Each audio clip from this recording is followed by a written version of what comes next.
morning, everyone. Treasure Troller here from the partially mask-wearing militant state of Michigan. Today, we need to talk a little bit about gun laws, red flag laws, and just expanding on what this craziness could do. Now, I hope I can get most of it. I've got a few screenshots that I'm going to put on here. Maybe I'll get all of them as talking points. I might not, because I looked at them earlier.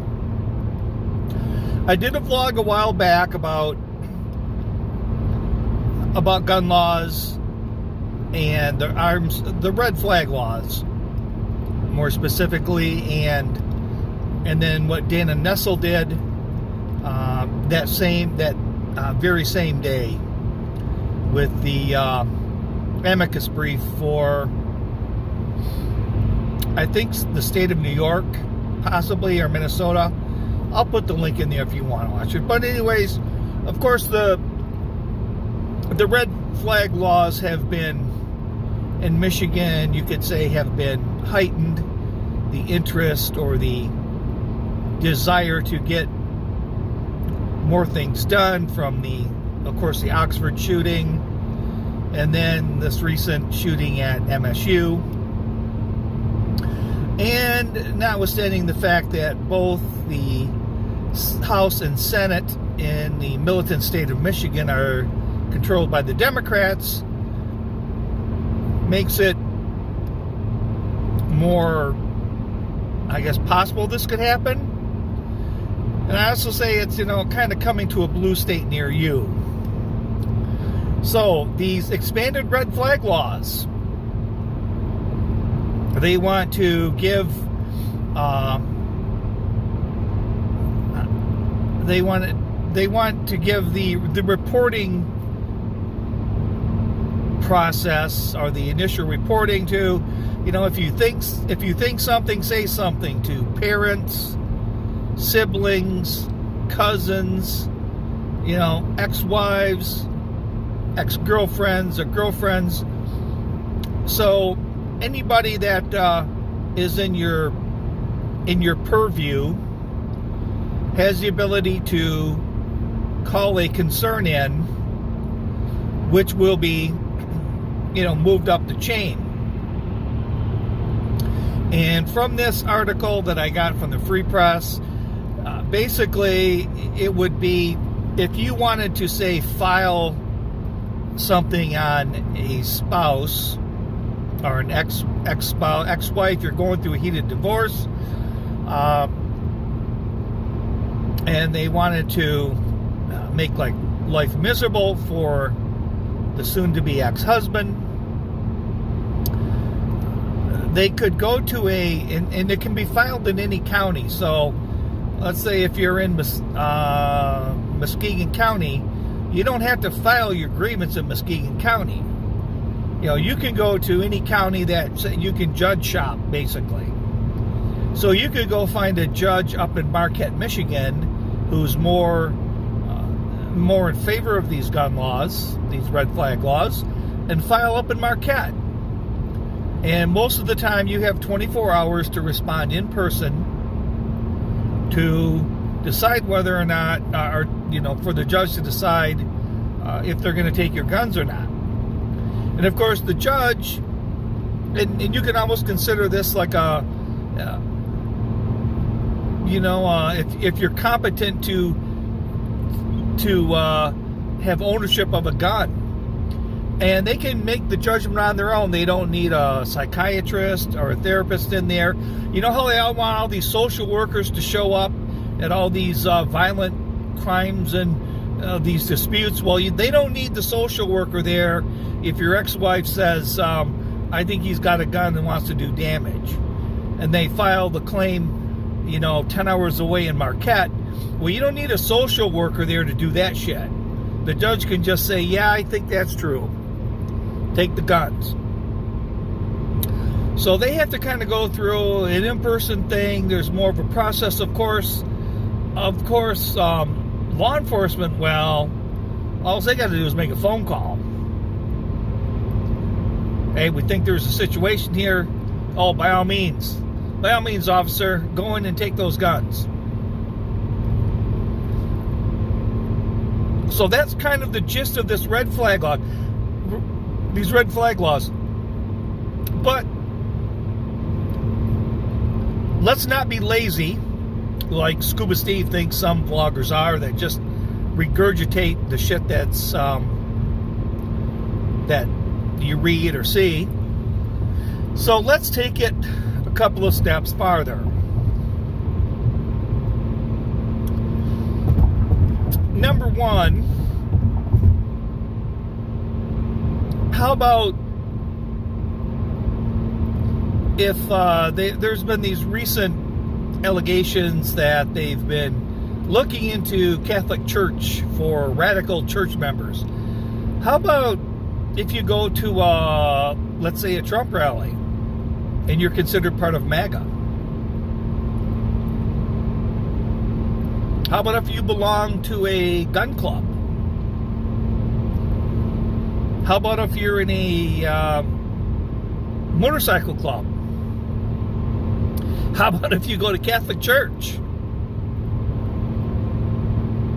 Well, Judge, Your Honor, this gentleman, we saw him at he goes to Catholic Church every Sunday, and we actually saw him attend a Donald Trump rally on Thursday. Oh, by all means, take his guns.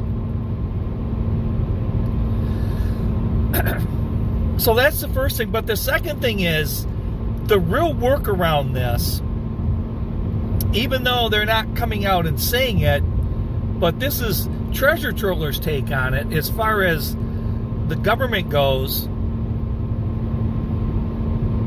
is, usually this is a workaround the FISA warrant. This is a workaround the FISA warrant. See, with FISA warrants, like they threw at Trump and Papadopoulos and that other kid that can't think of his name, the bald-headed kid. All these FISA warrants that they threw at Trump and some of his members of his, I don't say cabinet, just people that work for Trump for a short time. I mean, they at least had to go to a FISA court and lie to the judge or admit Brady material.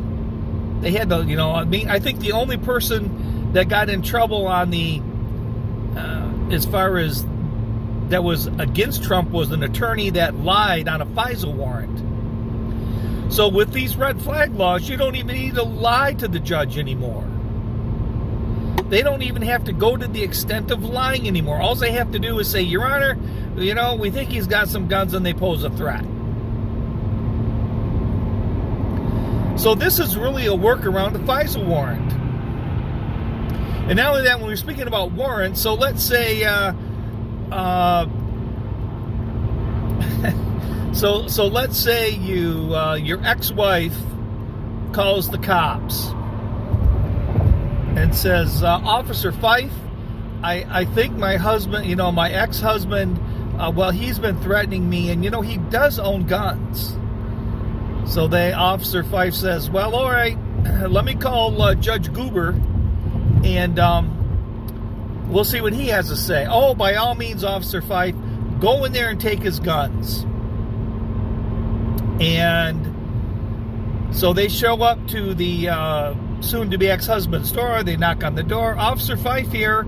Yeah, we heard that there may be a potential threat because that your ex-wife or soon-to-be ex-wife has said we're here to take your guns. And they said, well, Officer Fife, thank you for showing up, but I don't have any guns.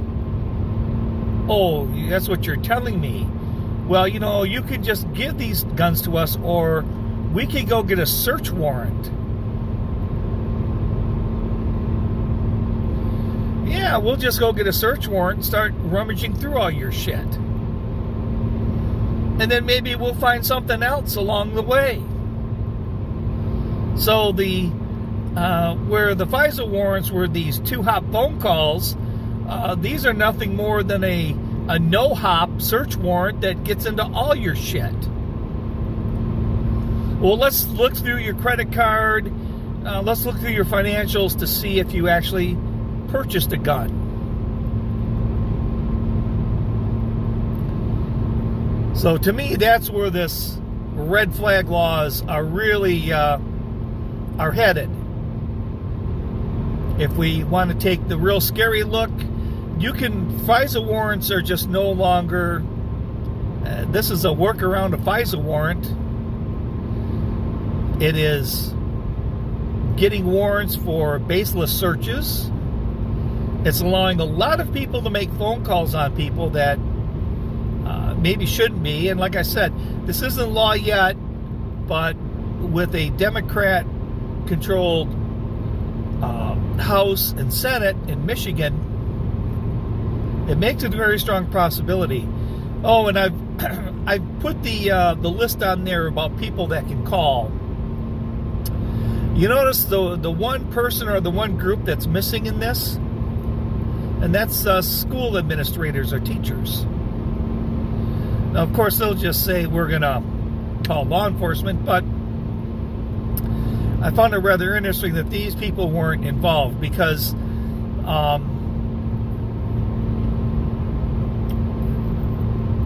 it just seems like there is, especially with Oxford, there just seems to be,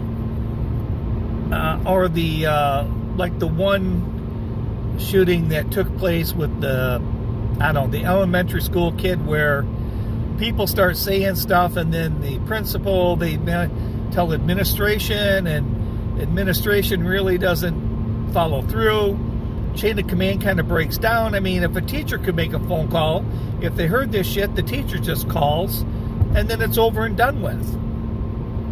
So I noticed that teachers and administrators aren't included on this list, but I'm sure they're covered under law enforcement. But there you go. There's no social worker needed when you're going to take the guns away. You just need a judge from any part of the state, any county in the state, to say, yeah, it sounds good to me. Officer Fife, go ahead and carry out your duties and go in and seize those guns. And if you don't have one, well then let's just do the FISA workaround and say we need a warrant to go in there and look, because he could be lying to us, Judge Goober. He just might be lying to us. You're absolutely right, Officer Fife. I'll gladly sign that search warrant, and make sure you go through all his financials too, to make sure if you don't find it on the premises, go through his financials to make sure that he hasn't purchased one. Yeah, this is for the common man. I mean, that usually these FISA warrants are more of the United States government, but they get the conspirators involved at some of these Trump rallies. They introduce themselves, and you say something that they don't, one of the trigger words, you speak one of the trigger words, and there you go. Reliable source right there from law enforcement. That's some shitty stuff going down. That is some really shitty stuff. Basically, I can think back with the governor and dictator Gretchen Whitmer saying, oh, all you law-abiding hunters don't have to worry about it. Well, bullshit.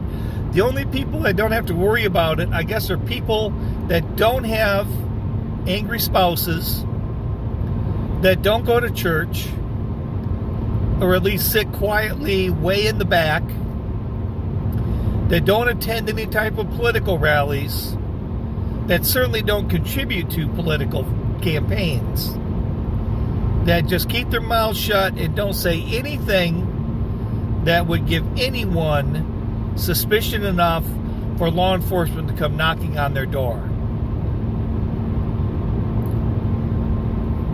I can't think of a decent, hardworking individual that could not have the possibility of law enforcement knocking on their door. I honest to God, I can't. They really are coming for your guns. And it'll start in Michigan, and it's going to work its way around.